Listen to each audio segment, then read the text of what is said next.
تاخیر. ان سے پہلے ان کو دعوت دینے سے پہلے میں ملک عدیل اقبال صاحب MPA ہری پور کا بہت شکر گزار ہوں کہ وہ بھی آئے ہیں. علی چمن بھائی آپ کا بھی بہت شکریہ, آپ بھی ہمارے ساتھ موجود ہیں. آپ کی بھرپور تالیوں میں میں دعوت دینے جا رہا ہوں شیر افضل مروت صاحب کو کہ وہ آئیں اور آ کر اس پروگرام کے ساتھ ان نوجوانوں کے ساتھ آ کے خطاب کریں. شیر افضل مروت صاحب.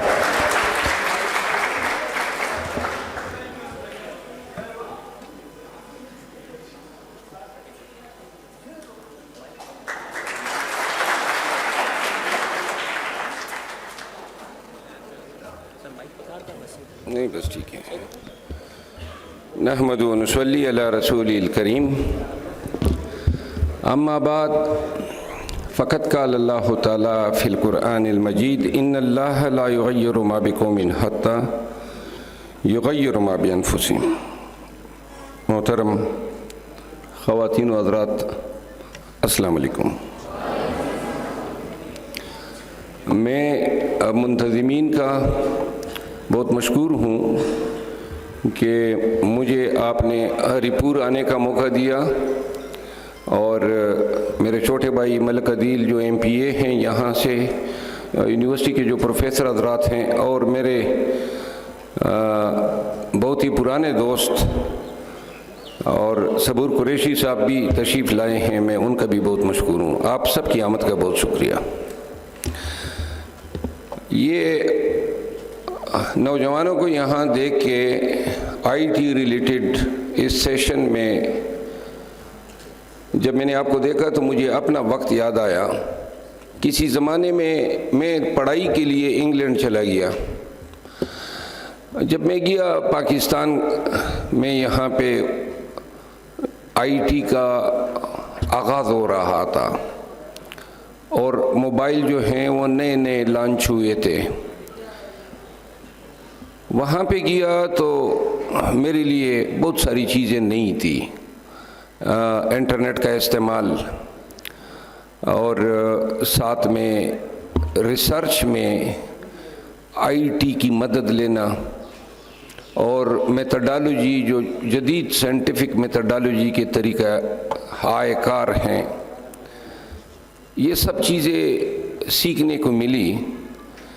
تو انگریز جو ہیں وہ بندے کو افسر نہیں بناتے ہیں, وہ بندے کو ورکر بناتے ہیں. وہ آپ سے وہ تمام کام لیتے ہیں جو یہاں پاکستان میں لوگ ڈپینڈنٹ ہوتے ہیں اپنے سیکٹریز پہ, اپنے PS پہ, اپنے ٹائپسٹ پہ. وہ آپ کو ٹائپسٹ بھی بناتے ہیں, آپ کو سیکٹری بھی بناتے ہیں. تو وہاں پڑھائی کا ایک فائدہ یہ ہوا, چونکہ میں قانون کے شعبے سے وابستہ ہوں, تو میں نے وہاں پہ خود ہی سائبر لا پڑھی. سائبر لا پڑھی جو میرا ریسرچ ایریا تھا, اور بیسیکلی سائبر کرائمز جو تھے. اور اس کے بعد پاکستان آ کے میں نے اس پہ کافی کام کیا. آج پاکستان میں جو قانون بنا ہے الیکٹرانک کرائمز ایکٹ, اس کے پیچھے میں نے میری بہت سی کاوشیں ہیں. اس ڈرافٹ کو بنانے میں کئی ڈرافٹ بنے, آرڈیننسز کی شکل میں آئے. تو وہاں جب میں نے بحیثیت ایک اسٹوڈنٹ کے UK میں, چیمبر میں, یونیورسٹی میں, کارڈف میں, پھر لندن میں, پھر آکسفورڈ میں, وہاں کام کیا. اور اس کام سے جب میں واپس پاکستان آیا تو مجھے ایک ایج حاصل تھی, وہ یہ تھی کہ مجھے اپنے ڈرافٹنگ کے لیے, ریسرچ کے لیے, ٹائپنگ کے لیے کسی کی مدد درکار نہیں ہوتی تھی. A to Z سارا کام خود کرتا تھا اور آج تک کرتا ہوں. کسی PA کی, کسی سٹینو کی, کسی ٹائپسٹ کی ڈرافٹ کس طرح بنتا ہے, فٹ نوٹس کس طرح دیتے ہیں, ریفرنسز کس طرح دیتے ہیں. پھر ہر پیشے میں میتھڈالوجی ہے ریسرچ کی, تو وہ ریسرچ کس طرح ہوتی ہے. لاء میں جب میں 1994 میں جج بنا, اس وقت ہم جب ریسرچ کرتے تھے تو پوری لائبریری کی کتابیں نکال کے ٹیبل پہ رکھ لیتے تھے, اور ایک پرٹیکولر لا پوائنٹ ہوتا تھا, اس پہ ہم ریسرچ کرتے تھے, اور اس ریسرچ کے نتیجے میں ہمیں بہت ساری کتابیں پڑھنا ہوتی تھی. جدید دور میں اب بڑا شارٹ ہو گیا ہے، جو پروپوزیشن پہ آپ کو ریسرچ کرنی ہے آپ کلک کر دیں اور ود ان سیکنڈ جو ہیں آپ کے سامنے وہ تمام سائٹیشنز آ جاتی ہیں اس لا سے ریلیٹڈ جس پہ آپ ریسرچ کر رہے ہیں. پھر کس عدالت کی درکار ہیں، ہائی کورٹ کی درکار ہیں، سپریم کورٹ کی درکار ہیں، انڈین سپریم کورٹ کی درکار ہیں. پھر انٹرنیشنل ریسرچ لائبریریز ہیں لا میں، ہر فیلڈ میں ہیں. لا کی بہت زیادہ لائبریریز ہیں اور لندن جو ہیں اس کو قانون کا سٹاڈیل کہتے ہیں. قانون 1400 صدی عیسوی میں آغاز ہوتا ہے، جدید جو کوڈیفائڈ لا ہیں اس کا آغاز لندن سے ہوتا ہے. ہم آتے ہیں واپس آئی ٹی سے ریلیٹڈ. پاکستان میں 2006 سے بومنگ شروع ہوئی آئی ٹی کی، آئی ٹی انڈسٹری کی، الیکٹرانک ڈیوائسز کی، سیلولر نیٹ ورکس کی. اور چونکہ سائبر لا، ڈیجیٹل لا، الیکٹرانک لا اور اس سے ریلیٹڈ جتنے مکتبہ ہائے فکر ہیں، مثال کے طور پہ یہاں پہ تو صرف ویب ہوسٹنگ کی بات ہوتی ہے یا انٹرنیٹ کی بات ہم کر سکتے ہیں، لیکن آئی ٹی، آپ سب کو یہ سن کے حیرت ہوگی کہ آئی ٹی کی جو انڈسٹری ہے موجودہ وقت میں، اس میں جو ٹوٹل کیپٹل ہے وہ تمام ممالک کی دفاعی انویسٹمنٹ، یعنی جتنی دنیا بھر کے ممالک اپنے افواج پہ صرف کرتے ہیں اور جتنی خواتین میک اپ پہ، میک اپ ایک بہت بڑی انڈسٹری ہے. آپ کو سن کے حیرت ہوگی کہ میک اپ کی انڈسٹری جو ہے دنیا بھر میں $20 ٹریلین انڈسٹری ہے. اور پھر اب پاکستان میں ڈیفنس بجٹ سب سے زیادہ ہے. یہ ہیلتھ یعنی اسپتالیں آپ دیکھ لیں، پھر ایجوکیشن دیکھ لیں. اب دنیا بھر کی ایجوکیشن، دنیا بھر کی ہیلتھ، دنیا بھر کی دفاعی جتنے آپ کے ممالک ہیں، ان سب کے اخراجات ایک طرف، آئی ٹی کی جو انویسٹمنٹ ہیں وہ اس سے 7 گنا بڑی ہیں. یعنی کہ یہ وقت اور آنے والا وقت یہ آئی ٹی کا ہے. جن لوگوں نے آئی ٹی سیکھا، جن لوگوں نے آئی ٹی میں انویسٹ کیا، جن لوگوں نے آئی ٹی پھیلائی، اب جس سافٹ ویئر کی یہ برخوردار مجھ پہ انہوں نے ایکسپیرینس کیا، میں آپ کو بتا دوں قطع نظر اس کے، اگر یہ سافٹ ویئر، چونکہ میں ڈائبیٹک پیشنٹ ہوں اور ابھی تک دنیا میں کوئی ایسا سافٹ ویئر نہیں آیا ہے جو بغیر بلڈ کے اناٹمی کے آپ کے شوگر کا لیول دے دے، تو پھر یہ دنیا بھر کے لیے ایک بہت بڑی ایک حیران کن خبر ہوتی.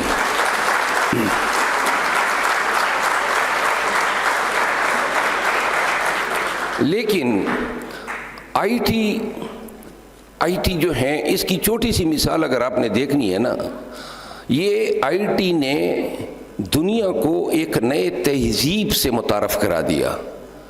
2001 میں جو ہماری لائف سٹائل تھی، جو ہماری زندگی تھی، بہت سارے بچے آپ میں سے اس وقت شاید پیدا بھی نہیں ہوئے ہوں گے. ہماری لائف سٹائل 2001 اور 2001 کے بعد یکسر مختلف ہو گئی. آپ کہیں کیوں؟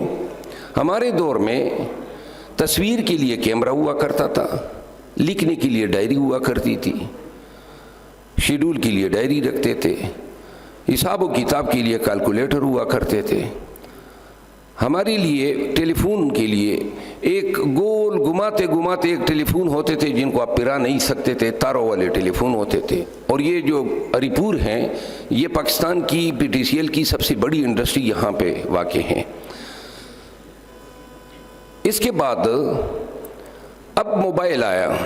اب موبائل آئی ٹی کی صرف ایک چھوٹی سی ایک ایجاد ہے، چھوٹی سی ایجاد ہے، کیونکہ اس سے بدرجہ بڑی بڑی ایجادات ہوئی ہیں. موبائل نے کیا کیا کہ موبائل ہمیں ایک نئی دنیا سے متعارف کرا گیا. آپ کی بیٹری ختم ہو گئی، جو ہم ٹارچ پرایا کرتے تھے. آپ کا کیمرہ جو ہے وہ کوڈیک کا کیمرہ ہوتا تھا، ریل ہم اس میں ڈالا کرتے تھے، اور تصویر نکالنے سے پہلے کیمرہ مین 3 دفعہ کہتا تھا ریڈی ریڈی ریڈی، تاکہ وہ فلم ضائع نہ ہو جائے۔ وہ دور گئے، پھر وہ کیلکولیٹر بھی آ گیا، آپ کی ساری زندگی کی بہت ساری ضروریات کو یکجا کر کے موبائل میں سمو دیا گیا۔ وقت گزرنے کے ساتھ سافٹ ویئر انڈسٹری جو ہیں وہ اپنا چمتکار دکھا گئی، اور پھر دنیا جو ہے فیس بک سے شروع ہو کے ٹویٹر، اسنیپ چیٹ، ٹک ٹاک سے ہوتی ہوئی اب اپاجی پہ آ گئی ہے۔ اب موبائل، پہلے موبائل جو ہیں وہ شاید دیگر ضروریات کے لیے لوگ ویب سرفنگ ہوا کرتی تھی۔ اب آپ دیکھیں، باہر جائیں نا، دائیں بائیں دیکھیں، گھر میں دیکھیں تو لوگ موبائلوں میں گھسے ہوئے ہیں، ہر ایک اپنی طبیعت کے مطابق، کوئی یوٹیوب میں گھسا ہے، کوئی ٹک ٹاک پہ واچ کر رہا ہے، کوئی اسنیپ چیٹ میں لگا ہے، اور کوئی جو ہے میری طرح، میں زیادہ تر گوگل کو استعمال کرتا ہوں اور ہمیشہ گوگل سے سیکھتا ہوں۔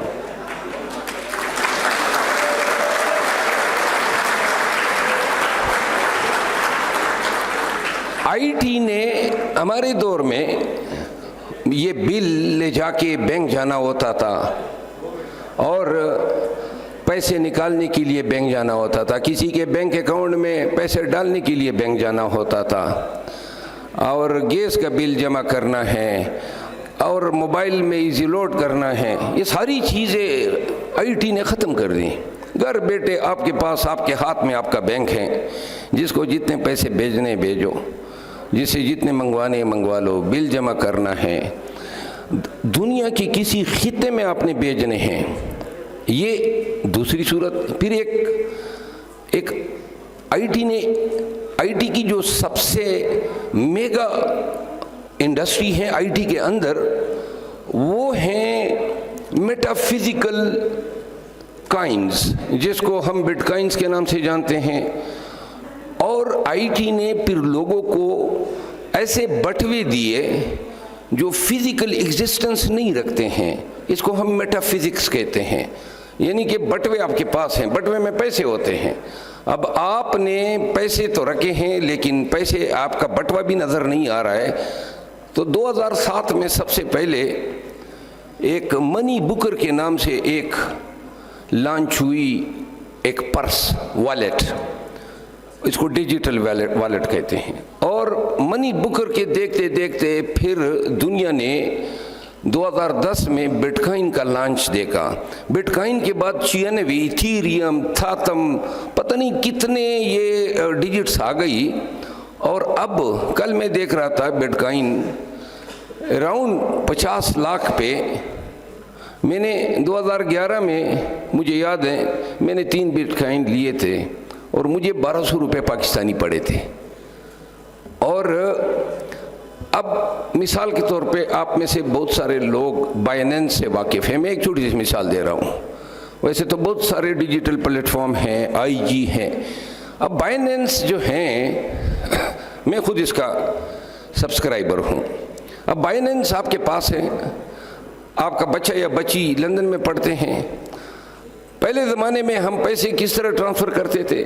ہم جاتے تھے، پیسے اپنے پاکستانی دے کے پاؤنڈ لیتے تھے، ادھر پاؤنڈ کا اکاؤنٹ ہم نے بینک میں کھولا ہوتا تھا، پر ٹرانزیکشن 10 یا 15 پاؤنڈ لیتے تھے۔ ہم نے کوئی 4000 پاؤنڈ بھیجنے ہوتے تھے تو پہنچتے پہنچتے 10 دن لگ جاتے تھے۔ اس میں بینک کو بھی سیٹسفائی کرنا ہوتا تھا کہ پیسے کہاں سے آئے، ان کی رسید لی، یہاں پہ دی، کبھی پیچھے سے کسی کو شک پڑ گیا، وہ بھی آپ کے پیچھے آ جاتے ہیں۔ بہرحال باہر پیسے بھیجنا ایک کمبرسم پروسیس ہے۔ بائنانس منٹوں میں اڑا دیا یہ ساری چیز۔ جو لوگ بائنانس یوز کرتے ہیں نا، مثال کے طور پر یو ایس ڈی ایک ان کی ایک کماڈیٹی ہے، یہ ڈالر نہیں ہے، ان کی اپنی ہے، یا آپ اس پہ لے لیں ایتھیریم لے لیں، یا آپ بٹ کائن لے لیں، اور بٹ کائن لے کے آپ نے اپنے اکاؤنٹ میں رکھے، وہی اکاؤنٹ کی آئی ڈی آپ شیئر کریں اپنے بیٹا بیٹی کے ساتھ۔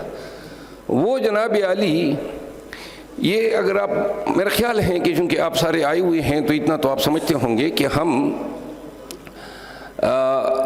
یہ جو ٹرانزیکشنز ہوتی ہیں پاکستان کے اندر، آپ کوئی بھی، پاکستان میں ایسا کوئی قانون نہیں ہے جو قدغن لگاتا ہو آپ کی ڈیجیٹل کرنسی کے پرچیز کرنے میں یا بیچنے میں۔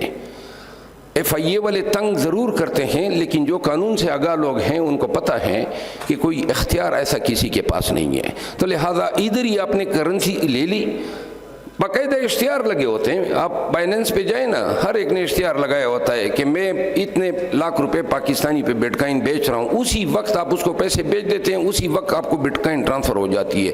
وہی بٹ کائن آپ لندن کی مارکیٹ میں بیچ لیں، جو آپ کا بیٹا بیٹی ہیں وہ وہاں سے اپنے اکاؤنٹ میں ٹرانسفر کر لیتا ہے، تو لہٰذا وہ بارڈرز، وہ منی لانڈرنگ، وہ بیریئرز، اسٹیٹ بینک کے قانون اور پاکستان کے ریگولیشن سب جو ہیں، اب دنیا اس IT کے بدولت ایک بارڈر لیس دنیا بنتی جا رہی ہے۔ آج تو ہم ویزے اور پاسپورٹ دکھاتے ہیں، لیکن تیزی سے یہ ویزا جو ہیں یہ اختتام پذیر ہو رہا ہے۔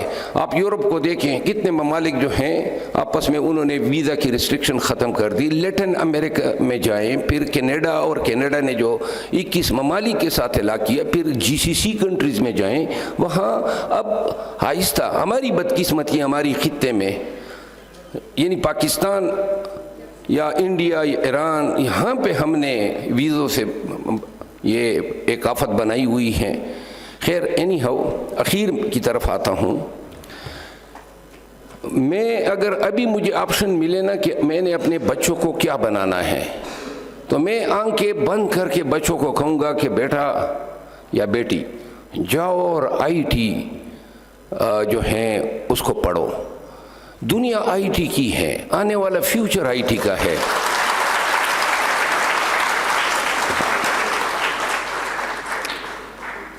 چونکہ سائبر کرائمز سے میں ڈیل کرتا ہوں، بہت سارے کیسز میں وکیل رہا ہوں، میں نے ایسے پاکستانیوں کے نوجوانوں کے ایسے زرخیز دماغ ہیں، اور میں نے ایسے فراڈ، چیٹنگ، فورجری اور امپرسونیشن کے ایسے کیسز دیکھے۔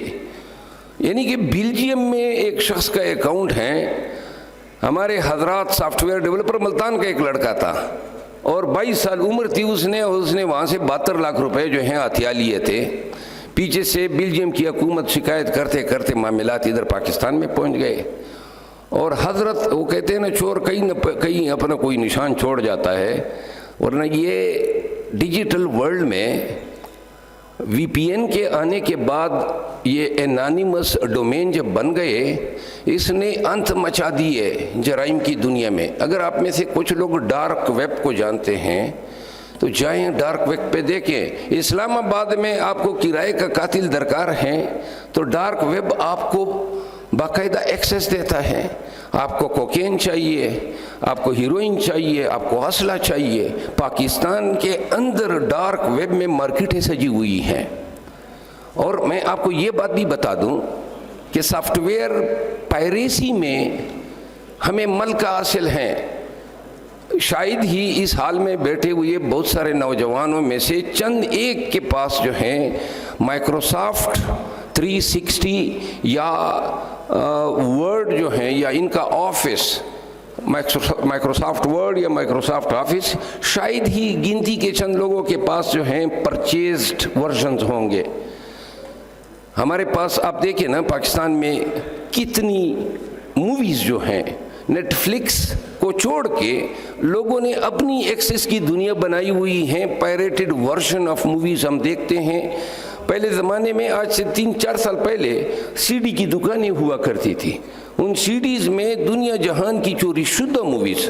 یہ مووی اس طرح نہیں ہے کہ مووی بن گئی اور حضرت آپ نے بنا لی اور مارکیٹ میں بیچنا شروع کر دیا۔ یو کانٹ ڈو اٹ، کیونکہ آپ کے پاس کوئی رائٹس نہیں ہے، یہ پائریٹڈ ورژن ہے۔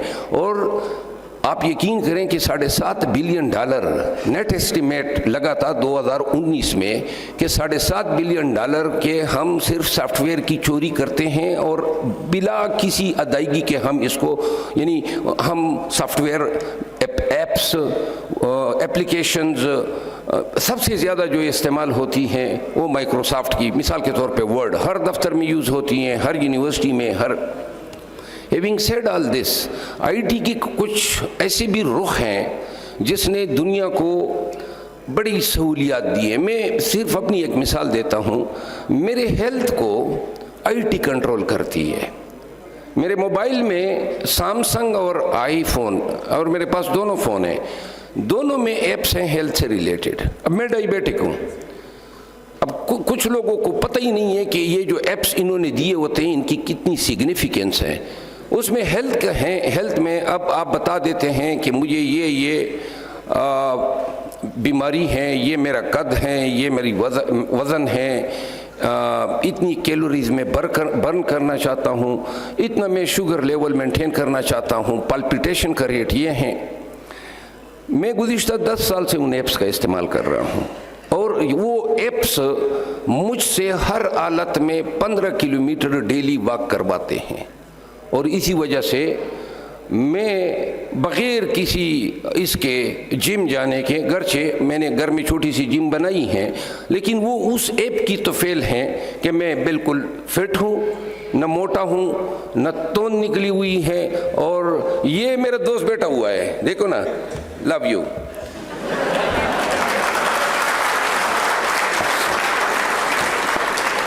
وہ یہ ایپ نہیں استعمال کر رہا ہے، ورنہ یہ بھی ہماری طرح ہوتا۔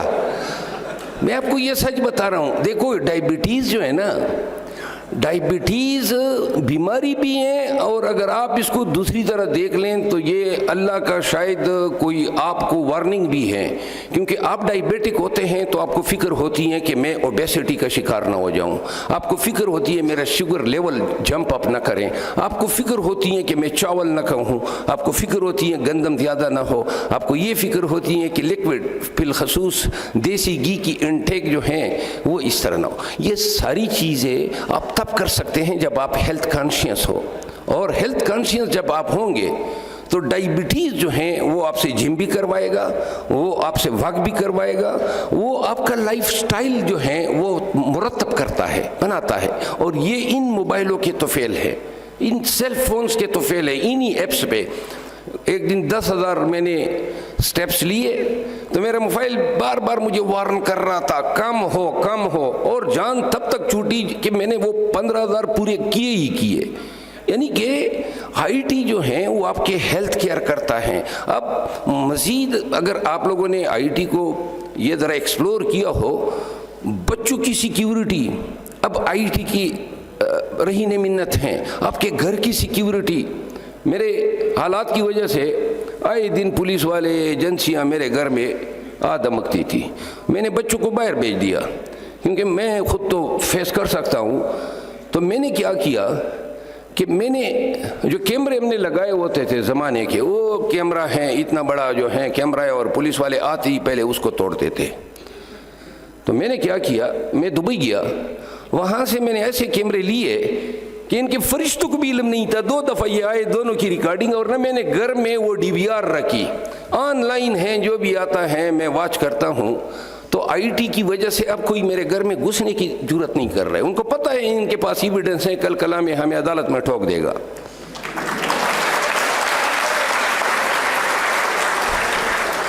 میری گاڑی ہے، میری گاڑی میں ٹریکر لگا ہوا ہے، اور وہ گاڑی یہ بتاتی ہے کہ میری گاڑی، میرا موبائل میں لوکیشن آن ہے، اور میرے گاڑی میں ٹریکر آن ہے، میرے گاڑی میں ٹریکر آن ہے، میرے موبائل میں میری گاڑی میں 3 اور ڈیوائسز ہیں جو میرے سارے ایریا جس پہ میں جاتا ہوں، آگے پیچھے اور بیچ میں، وہ ساری ریکارڈنگ کر کے ایک 3rd ڈیسٹینیشن پہ بیچتا ہے۔ اب مجھ پہ پرچہ ہو گیا کہ فلاں جگہ پہ جو ہے بلوا ہوا اور اس میں شیر افضل مروت ملوث تھا. بین 7 ڈیفرنٹ ڈیوائسز نے یہ کنفرم کیا کہ میں اس وقت پنجاب کے حدود میں ہی نہیں تھا, میں کے پی میں تھا. اور وہ ساری چیزیں کلیکٹ کر کے میں نے جج کے سامنے رکھ دی, اور جج جو ہے وہ پولیس والے بھی ہکا بکا رہ گئے کہ بھائی ہم نے کیا بنایا تھا, لہذا وہ کیس ادھر ہی ختم ہو گیا. آئی ٹی آپ کو فالس امپلیکیشن سے بچاتی ہے, آپ کی سیکیورٹی کرتی ہیں. پھر یہ صرف اتنے ہی نہیں ہے, گاڑی کی سیکیورٹی کے لیے آپ کے پاس آئی ٹی کی ہیں, گھر کی سیکیورٹی کے لیے ہیں. یہ تو انہوں نے 3 چیزیں بتائی ہیں بنیادی. پھر آئی ٹی آپ کے بزنس کو بڑھاتی ہے. میں نے مروت لا اٹارنیز میرے لا فرم کا نام ہے, میں نے ویب سائٹ بنائی, ویب سائٹ کے بعد فیس بک پیج بنایا. پی ٹی آئی کے تو فیل دڑا دڑ لاکھوں 1 ملین لوگوں نے فالو کرنا شروع کیا. اب فالو کرنے کے بعد میں اکیلا آدمی تھا, ایک ٹیم رکھی وکلا کی, کوئی اس کو مینیج کر رہا ہے, کوئی ٹویٹر کو مینیج کر رہا ہے. لیکن at the end of the day meeting ہوتی تھی تو کوئی 17 سے 18 لوگ جو ہیں اس ڈیجیٹل مارکیٹنگ کے ذریعے ہمارے کلائنٹ بن جاتے تھے. ڈیجیٹل مارکیٹنگ کے ذریعے کوئی ہمیں کراچی سے جو ہے میسج کرتا تھا میرا یہ ایشو ہے, کوئی کہتا تھا میرا سپریم کورٹ میں یہ ایشو ہے. تو لہٰذا مارکیٹنگ کی دنیا ہو, آپ جائیں نا, ریئل اسٹیٹ کے لوگ جو ہیں سارا انحصار آئی ٹی پہ کر رہے ہیں. پھر ڈیفنس میں آپ جائیں, آپ کے ڈیفنس آرمامنٹ ساری آپ کی ڈیفنس, اب وہ زمانے گئے کہ جی ہم کہتے تھے کہ تھنڈر 16 اڑ گیا, وہ تھنڈر 16 چھوڑو, ڈرون کے زمانے آ گئے, اور ڈرون سے آگے آپ کے پاس نینو ٹیکنالوجی کے زمانے آ گئے. آپ کی ٹیکنالوجی, وہ جو بڑا جہاز ہوتا تھا اور وہ جناب چلتا تھا, ابھی آپ نے دیکھا نا ایران نے اسرائیل پہ اٹیک کیا, جتنا ڈیمیج انہوں نے دینا تھا کروز میزائل کے ذریعے اس کا وہ اشیر بھی نہ دے سکے جتنا ڈرونز نے جو ہے ڈیمیج کیا. یہ جو القاعدہ کے خلاف جنگ لڑی گئی امریکہ سے افغانستان کی سرزمین پہ اور پاکستان کے قبائلی علاقہ جات میں, وہ ٹیکنالوجی کے تو فیل لڑی گئی. سارے ڈرونز آتے تھے, ڈرونز ہٹ کرتے تھے, اور کتنے ملیٹنٹس کو مارا افغانستان کے اندر اور پاکستان کے اندر. پھر آپ کی ایکسپلوسیوز, بارود, یعنی آپ کو حیرت ہوگی یہ جو اسرائیل ہے یہ بہت ایڈوانس ہیں بہت ساری چیزوں میں, بہت ساری چیزیں اس کی بنی ہوئی ہے, اور بہت ساری چیزوں کے ہم خریدار بھی ہیں. مثال کے طور پہ یہ جو واٹس ایپ ہے, واٹس ایپ کو ایک اسرائیلی کمپنی ہے, انہوں نے جناب ایک بنایا سافٹ ویئر جس کے ذریعے واٹس ایپ کو ہیک کیا جا سکتا ہے. آپ کی کنورسیشن, آپ کے میسیجز, آپ کی آڈیو ویڈیو کالز, اور خریداروں میں پاکستان بھی شامل ہے. اور اس کی جو قیمت اس وقت ادا ہوئی تھی وہ کوئی 17 ارب پاکستانی روپے تھے. اسرائیل میں جو جنگی آلات کی انڈسٹری ڈیولپ ہوئی ہے, اور obviously امریکن اور زائنسٹ سب کی اس میں پوری انویسٹمنٹ ہے. اس کے پاس جو ٹیکنالوجی آئی ہے اسی ٹیکنالوجی کے طفیل اسرائیل پتہ ہے کتنا ہے؟ آپ میں سے کسی کو آئیڈیا ہے اسرائیل کی پاپولیشن کا اور جغرافی کا؟ یہ جو اسرائیل ہے یہ پنڈی ڈویژن سے چھوٹا ہے پورا اسرائیل. اس کی آبادی بھی کم ہے, اس کا رقبہ بھی کم ہے, لیکن اسرائیل جو ہیں 37 اسلامی ممالک جو اس خطے میں آباد ہیں, سعودی عرب سے ہو کے الجزائر تک, یہ ان تمام ممالک کی اس آئی ٹی انڈسٹری میں ان کی سوورینٹی کی وجہ سے کسی کی جرت ہی نہیں ہو سکتی ہے. ابھی بھی دوڑ رہا ہے, سب کو چیلنج کر رہا ہے, اس کی آئی ٹی ہے, صرف بٹنوں سے, کمپیوٹر سے, لیپ ٹاپ سے اس کی بدماشی قائم ہے.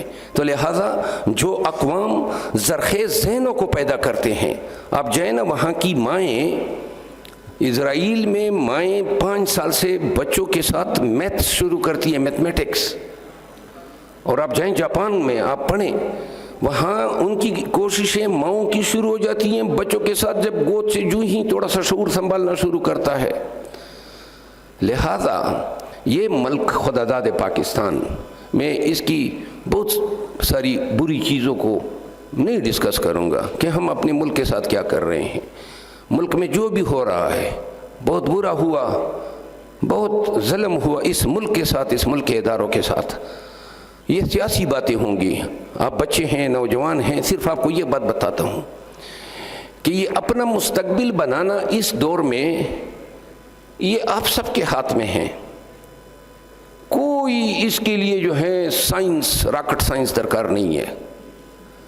اگر آپ ایک فیصلہ کر لیں کہ میں نے کنوینئنس لاؤنج سے نکل کے انکنوینئنس لاؤنج میں بیٹھنا ہے.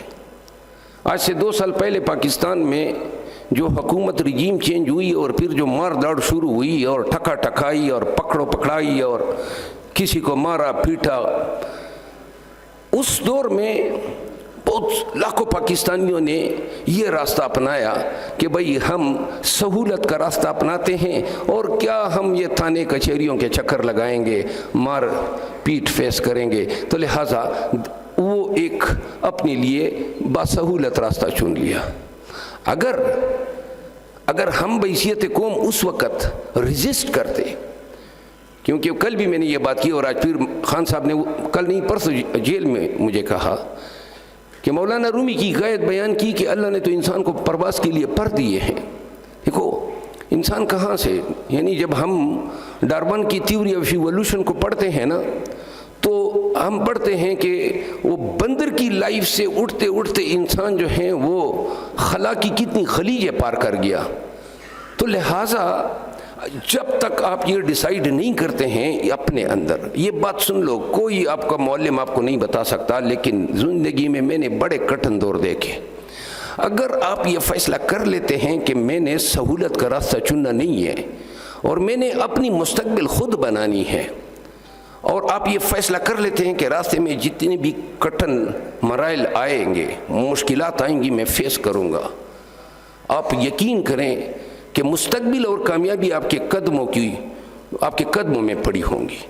اور اگر آپ کی سوچ وہی ایک نیریٹو سوچ، میں نے لیکچرر بننا ہے، میں نے بینک میں بابو بننا ہے، میں نے استاد بننا ہے، میں نے سپاہی بننا ہے، بھائی تسخیر کرو نا، کائنات میں کتنے کہکشائیں ہیں. اور آئی ٹی سے ریلیٹڈ اگر آپ کی تھوڑی سی بھی مائنیوٹ انکلینیشن آف مائنڈ ہے تو یاد رکھو، انسان اسلام میں جب حضور کریم پہ وحی نازل ہوئی تو سب سے پہلی وحی یہی تھی کہ اقرا باسم ربک الذی خلق، یعنی پڑھ.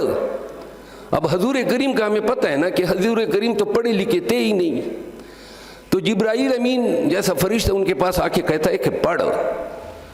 تو کس طرح ایک ان پڑھ کو آپ کہیں گے کہ پڑھ، جب آپ کو علم ہے کہ وہ پڑھا ہی نہیں ہے؟ تو کیا پڑھ وہی پڑھ جو تمہیں پڑھایا گیا تھا. کیونکہ ہمارا عقیدہ ہے کہ ہمارے پیغمبر اولین بھی ہیں اور اخیرین بھی ہیں. حضرت آدم علیہ السلام فرماتے ہیں کہ جب جنت سے نکال کے اما ہوا اور ان کو پھینکا گیا تو ایک ستارے کے مانند کہکشاں میں ایک ستارہ چمک رہا تھا. تو جبرائیل سے پوچھا، آپ کو علم ہے یہ بہت بڑی. پھر اسلام میں اب جن لوگوں نے تاریخ پڑھی ہے، خلفائے راشدین کے بعد امیوں کا زمانہ آتا ہے. حضرت امیر معاویہ اس کے بانی تھے، اس کے بعد اس کا بیٹا یزید، پھر معاویہ ثانی، پھر مروان بن حکم، پھر عبد الملک بن مروان، پھر ولید بن عبد الملک، پھر سلیمان بن عبد الملک، پھر ہشام بن عبد الملک، پھر حضرت عمر بن عبد العزیز، اور جاتے جاتے 38. پھر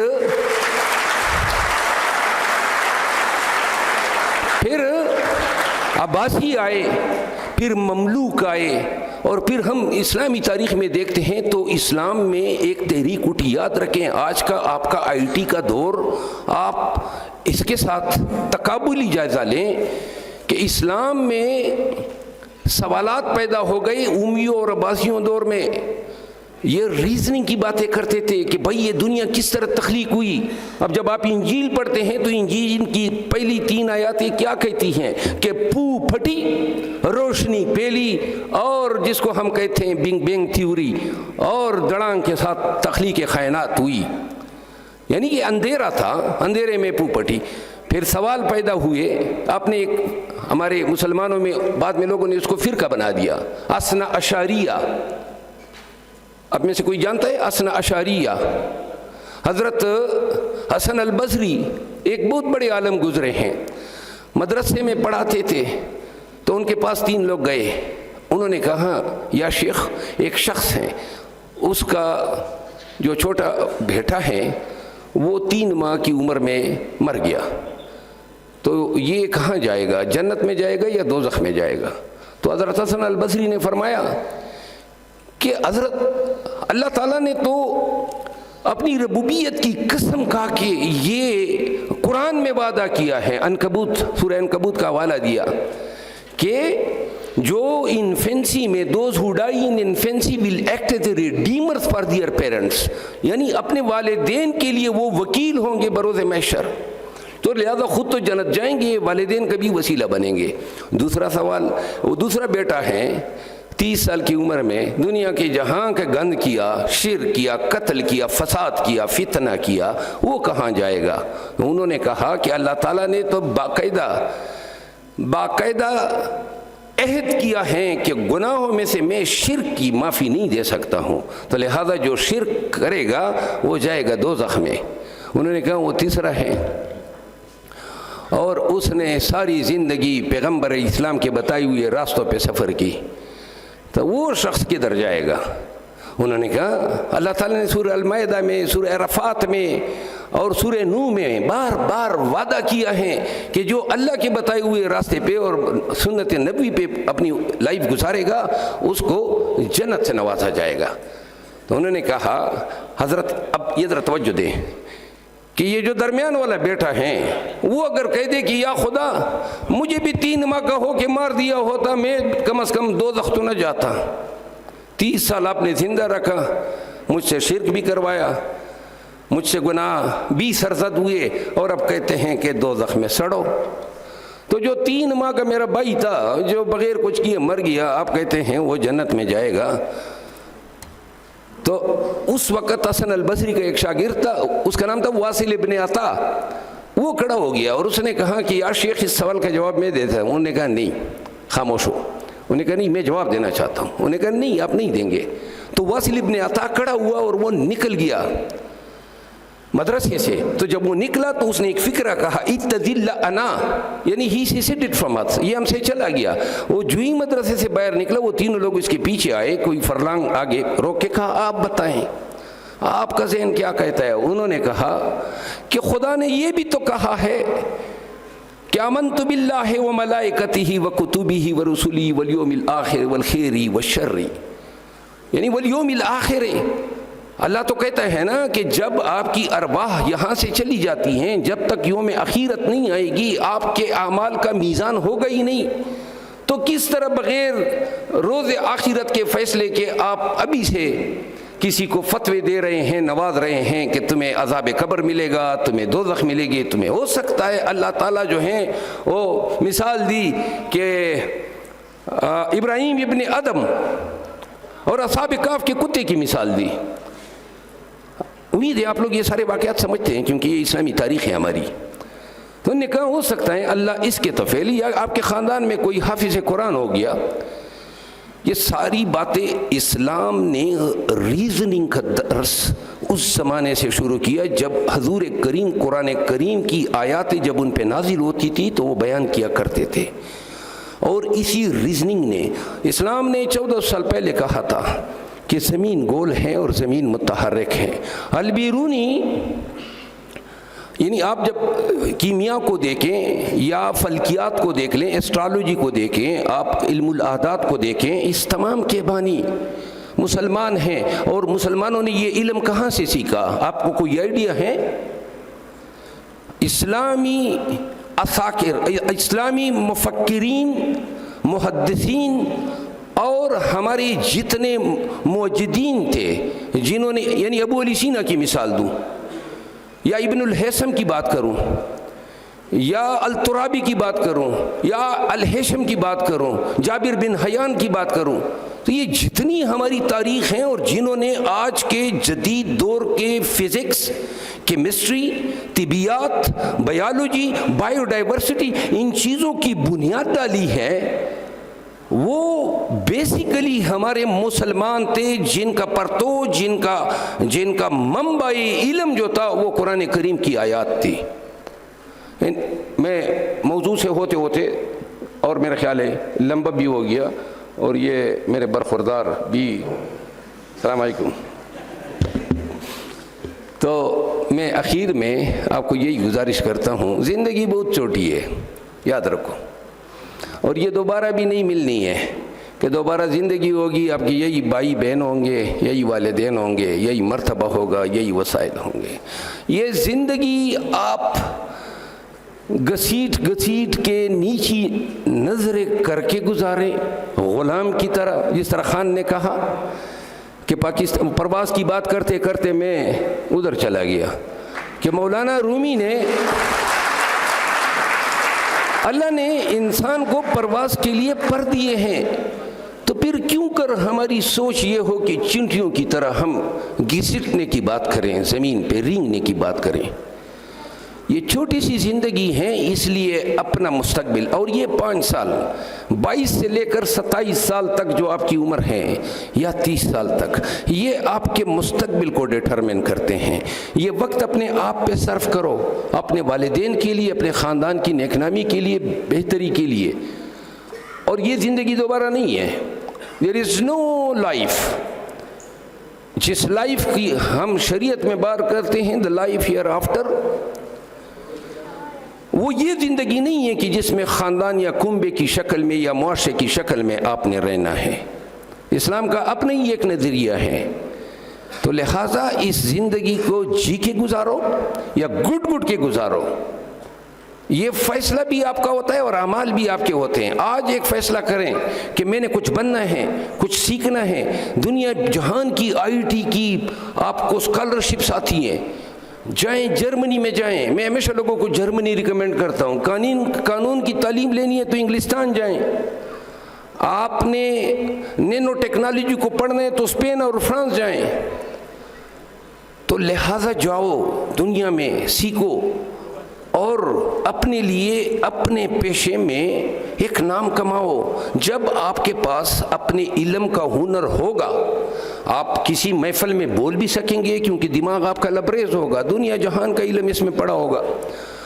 آپ بول بھی سکیں گے. IIT آنے والے دور میں بہت ساری اقوام مٹ جائیں گی. وہ اقوام جو دقیانوسیت میں رہے گی، جو پیروکاری کرے گی، پیروی کرے گی دوسرے اقوام کی. کیونکہ IIT ایک ایسی انڈسٹری ہے کہ جس میں پوری دنیا آپ کی کمپٹیشن میں ہے.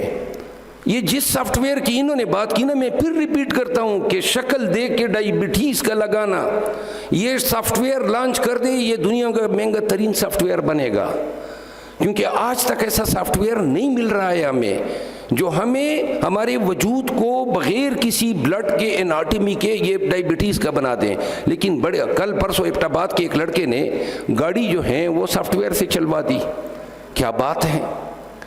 آپ قرآن کریم کی ایک سافٹ ویئر آئی ہوئی ہے، کون سی آیت آپ کو چاہیے، اس کا ترجمہ چاہیے، اس کا آپ کو خلاصہ چاہیے یا آپ اس کی تشریح چاہیے.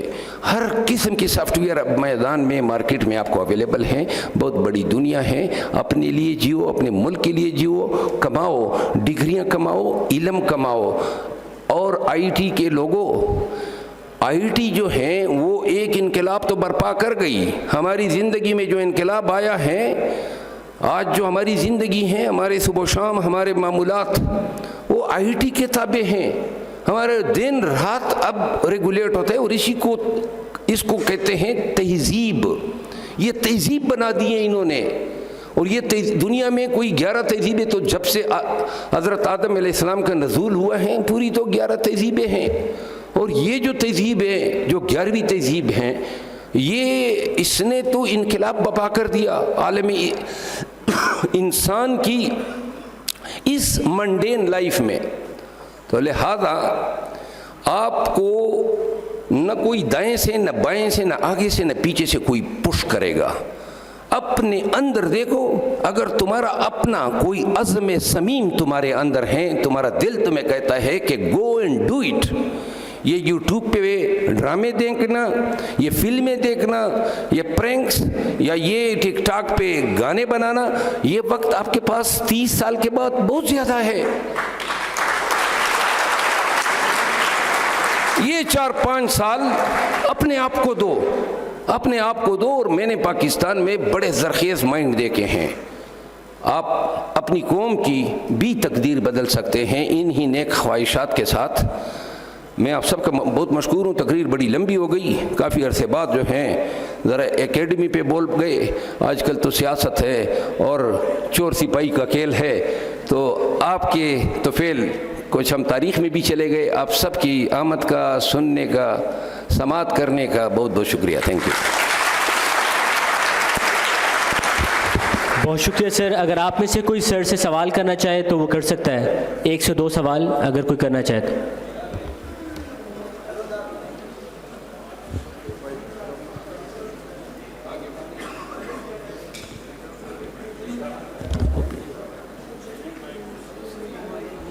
وہ لو نا ان سے لو.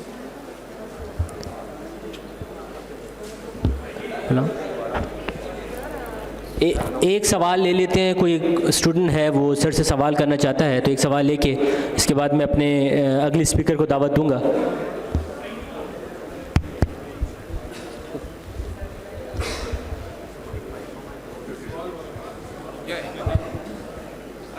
ٹھیک ہے، میں حاضر ہوں. میں ادھر بیٹھ جاؤں. سر ہاں سر آ جائیں، اوپر آ جائیں. اوپر یار کیا آپ پیچھے منہ ادھر ہوگا، جواب دوں گا. ہمارے بھائی منہ ادھر کرو، جواب پیچھے دیا کرو.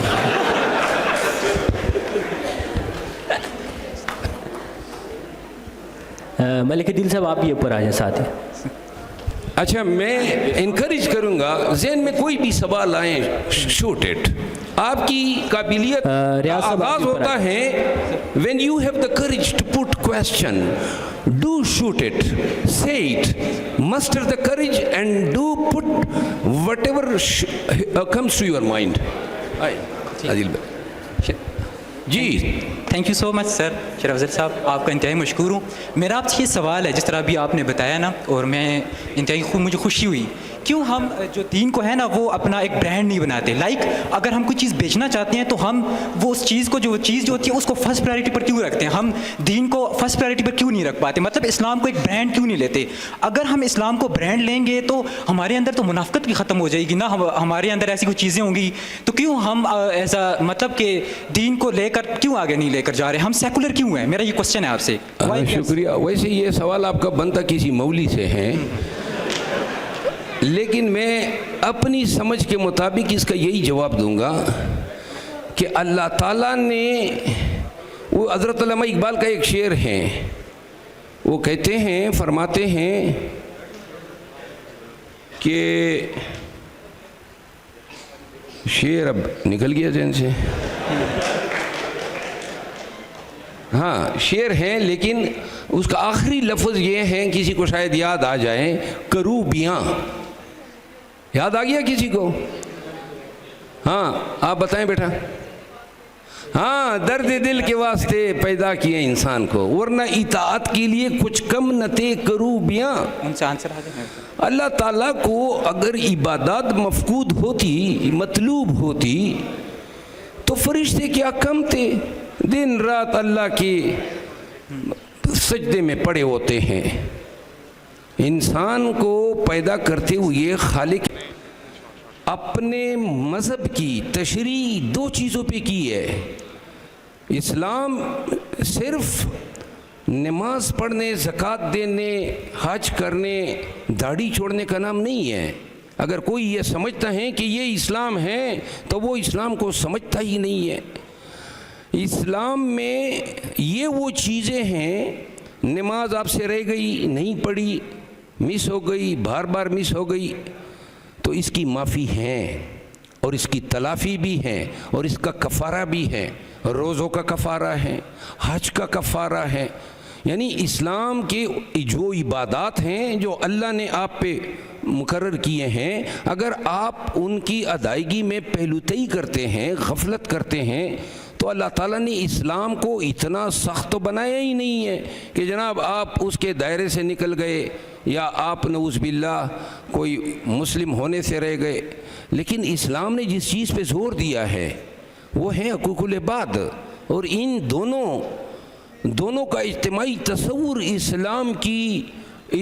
اسلام کی اکملیت بتاتا ہے۔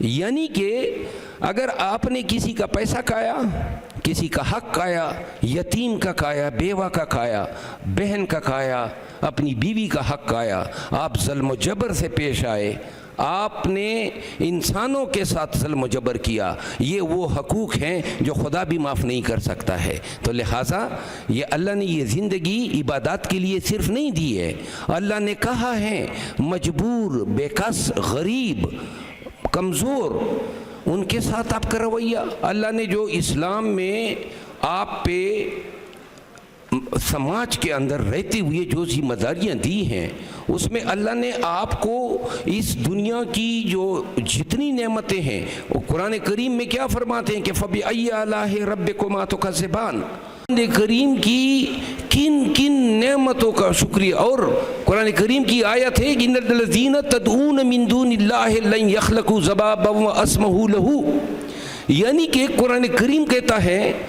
کہ اللہ تعالیٰ نے، دیکھیے اس کا مفہوم میں آپ کو یہ بتا دوں، اللہ تعالیٰ نے آپ کو اس کائنات میں پیدا کر کے آپ کو لکیر کا فقیر نہیں بنایا ہے کہ آپ وہی کریں جو آپ کے اجداد نے کیا۔ اللہ نے آپ کو عقل سے نوازا، ورنہ یہ میں نے ذبابًا وَأَسْمَهُ لَهُ، یہ کائنات کے تمام سائنسدان مل کے بھی ایک مچھر کے پر کی تخلیق تو کرنے سے رہے۔ تو لہذا اسلام کو ہمیں اسلام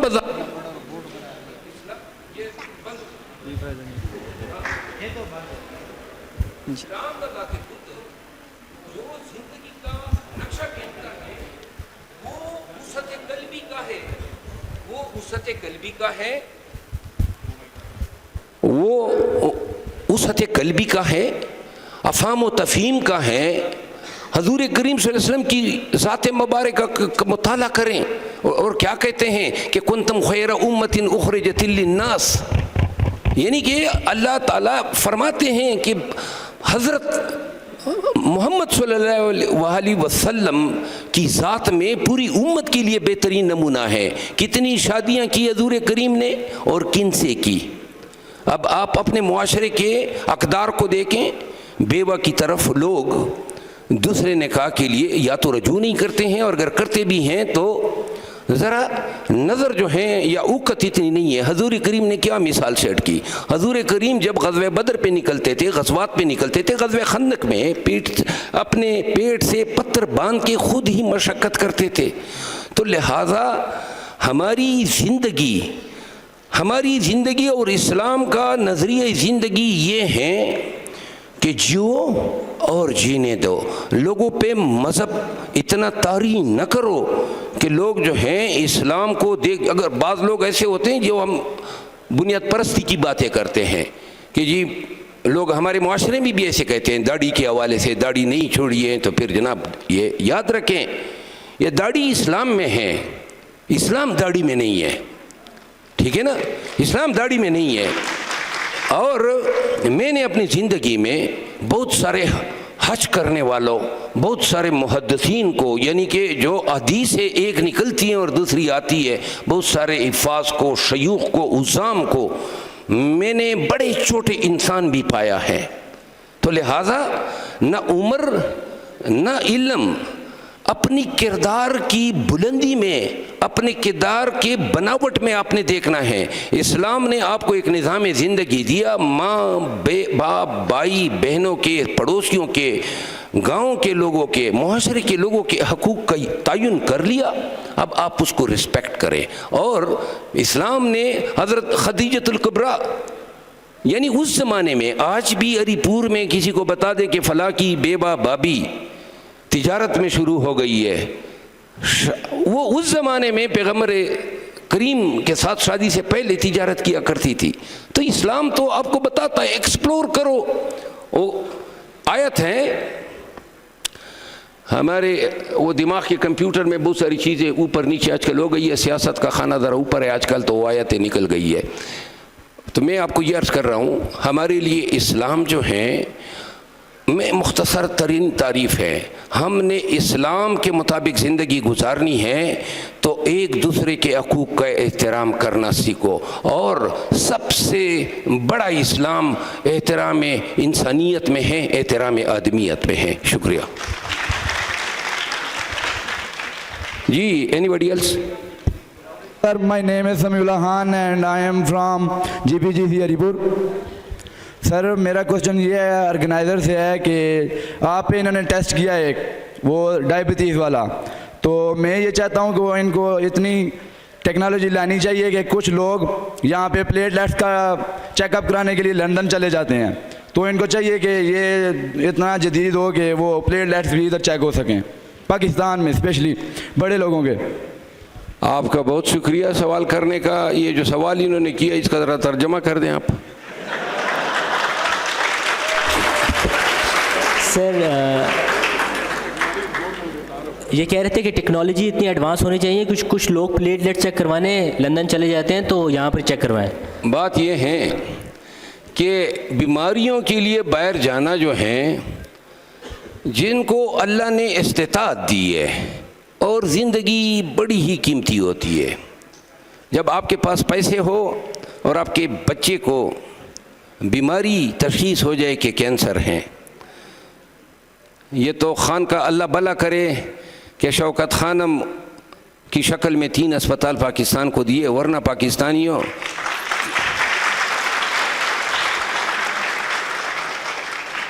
تو لہٰذا اس میں کوئی قباحت نہیں ہے کہ اگر اللہ نے آپ کو استطاعت دی ہے اور علاج کے لیے آپ باہر جاتے ہیں. یاد رکھیں, معاشروں میں سب سے بڑی خدمت تب ہے جب آپ طب کے میدان میں بیماری سے نمبردازمہ انسانیت کو سہولت سے نوازیں. ہمارے پاکستان میں صحت کبھی ہماری ترجیح رہی نہیں ہے. ابھی جو بجٹ آ رہا ہے آپ کو حیرت ہوگی, 2.73% ایلوکیشن ہے ہیلتھ کے لیے. بہترین سڑکوں کی ہمیں ضرورت ہے, بہترین گورننس کی ہمیں ضرورت ہے, قانون کی حکمرانی کی ہمیں اب جائیں نا, آپ نیدرلینڈ جائیں, میں گیا ہوں وہاں پہ, اور آپ اس کی جو باؤنڈری ٹچ ہوتی ہے جرمنی کے ساتھ, یعنی کیا خوبصورت نظارے ہوتے ہیں. ہم نے تو زندگی میں صرف جنگ و جدل, یہ لاشیں, یہ دھماکے, یہ ہماری ترجیحات ہے. تو لہٰذا اور یہ ہم نہیں کر سکتے ہیں. آپ کے پاس $7 ارب نہیں ہے ٹوٹل ریزرو میں. آپ کی ریمیٹنسز 2019 میں 21 اور 2021 میں $32 بلین ہوئی تھی جب خان کا دور تھا. آپ کی ٹیکسٹائل انڈسٹری کی جو ہے $7.5 بلین پہ آپ کی ایکسپورٹ چلی گئی تھی. اب آپ دیکھیں نا, کہتے ہیں وینٹیلیٹر پہ ہماری معیشت ہے, ہوگی نہیں. آپ کے 8 ارب ریمیٹنسز گر گئی ہیں, نہیں آ رہی ہیں آپ کے پاس. آپ کے $6 بلین کے آپ کے ٹیکسٹائل ایکسپورٹ جو ہیں وہ رک گئے کیونکہ را میٹیریل چائنا سے نہیں آ رہا ہے. ہماری ترجیحات ہم نے کیا بنا دی ہے؟ فلاں کو حکمران بنانا ہے, فلاں کو بنانا ہے, قانون پہ نہیں جانا ہے, عوام کا مینڈیٹ چوری کرنا ہے, صحت کے اسپتال نہیں بنانے ہیں, سڑکیں نہیں بنانے ہیں. ہم نے سب کچھ دیا ہوا ہے جناب علی, سب کو. یہ قوم جو ہے نا بیسیکلی بنیادی طور پہ صرف اسی لیے جی رہی ہے کہ ہمارے میزائل بن جائے. ہم نے ترجیحات ہی غلط رکھی ہوئی ہیں. ہماری کوئی افغانستان کی پالیسی نہیں ہے. افغانوں کو کہہ دیا 50 سال ہمارے ساتھ رہ گئے, اب حکومت نے کہا جاؤ اٹھو اپنے ملک میں گھسو, اور زبردستی سے جناب اٹھا کے بگا رہے ہیں, پھینک رہے ہیں. وہ بھائی 50 سال آپ کے ساتھ آپ کی سرزمین پہ, یہ تیسری جنریشن ہے ان کی جس نے جنم لیا ہے, تو لہٰذا ان کو یہاں پہ رہنے کا, جینے کا موقع دینا. خود تو باجوہ صاحب چلے گئے بیلجیم میں, شہریت بھی مانگ رہے ہیں اور کہتے ہیں مجھے بیلجیم کی شہریت دو. اللہ کے بندے اپنے لیے بیلجیم اور دوسروں کو پاکستان کی شہریت دینے آپ گوارہ نہیں کر رہے. رقم رکھ دیں, 1 ملین پاکستانی, 5 ملین پاکستانی رکھ کے لوگوں کو شریعت کے مواقع دینے چاہیے. جب تک ہم اپنی صحیح یہ نہیں رکھیں گے, اور خان کی جنگ یہی ہے. جی نیکسٹ.